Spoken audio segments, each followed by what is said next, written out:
باقیات الصالحات خیر عند ربک ثوابا وخیر عملا، اور باقیات الصالحات فرمایا کہ یہ دن رب کے نزدیک بہتر ہیں ثواب کے اعتبار سے، اجر کے اعتبار سے،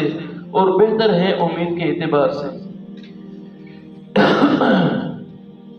اس باقیات الصالحات سے کیا مراد ہے؟ اس میں مفسرین کی مختلف آراء ہیں۔ حضرت ابو سعید خدری رضی اللہ تعالیٰ عنہ ارشاد فرماتے ہیں، مسند حاکم میں بھی یہ روایت ہے اور مسند احمد میں بھی یہ روایت ہے، تو فرماتے ہیں کہ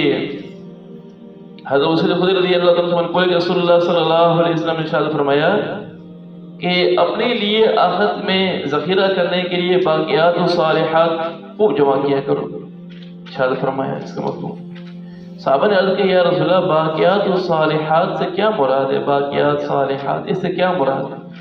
تو حضور صلی اللہ علیہ وسلم نے ارشاد فرمایا کہ باقیات صالحات سے مراد سبحان اللہ، لا الہ الا اللہ، الحمدللہ، اللہ اکبر، یہ باقیات صالحات ہیں۔ یعنی اللہ تعالیٰ کے نزدیک محبوب ترین کلمات میں سے یہ ہیں، سبحان اللہ، الحمدللہ، اللہ اکبر، لا الہ الا اللہ۔ اور ایک روایت میں آتا ہے کہ لا حول ولا قوت الا باللہ، یہ بھی باقیات الصالحات میں داخل ہے، اللہ تعالیٰ کے محبوب کلمات میں، لا حول ولا قوت الا باللہ۔ اور مسلم شریف کی روایت میں، مسلم شریف ترمذی شریف دونوں میں یہ روایت آتی ہے کہ حضرت جابر رضی اللہ تعالیٰ عنہ نقل کرتے ہیں کہ رسول اللہ صلی اللہ علیہ وسلم نے ارشاد فرمایا کہ جن چیزوں پر دھوپ پڑتی ہے، سورج کی روشنی پڑتی ہے، ان میں سب سے زیادہ جو اللہ تبارک و تعالیٰ کو محبوب ہیں، فرمایا کہ ان سب سے زیادہ جس چیز پر دھوپ پڑتی ہے، ان سب سے زیادہ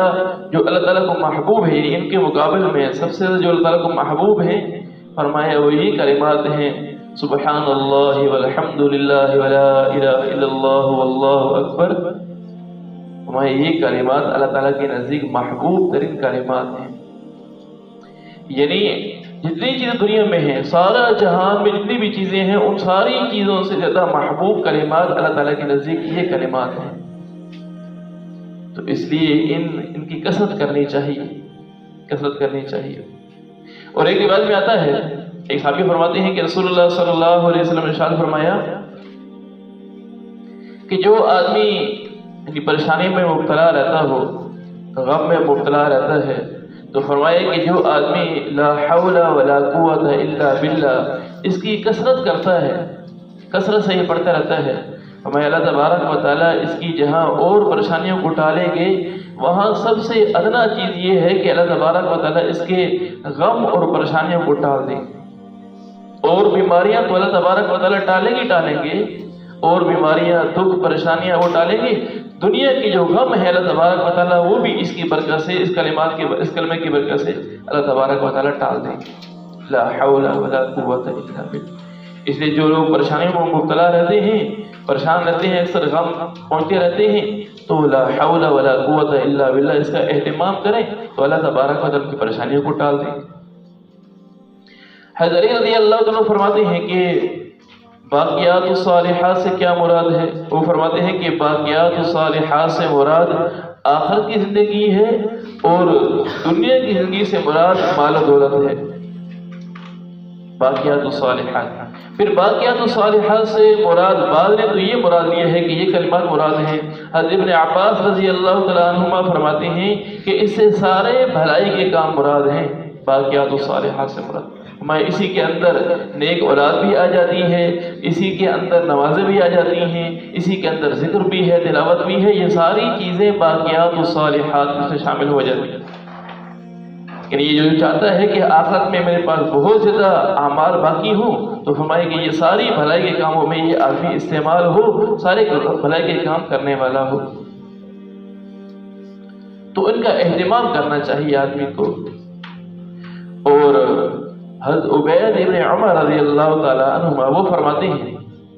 کہ باقیات الصالحات سے مراد نیک صالح لڑکیاں ہیں،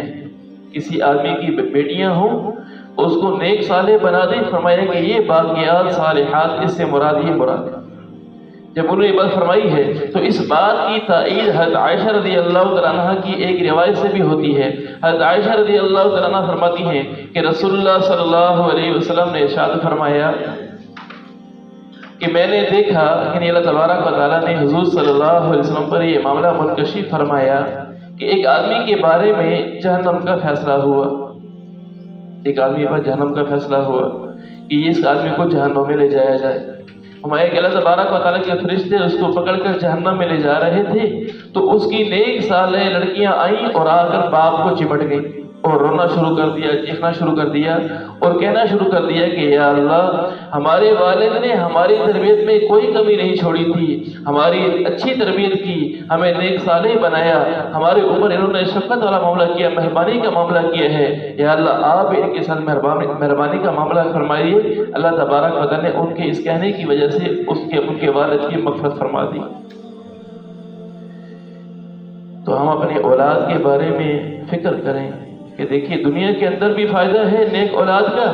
آپ دیکھ لیجئے جن کی اولادیں نیک ہیں وہ والدین کے بڑے فرمانبردار ہوتے ہیں۔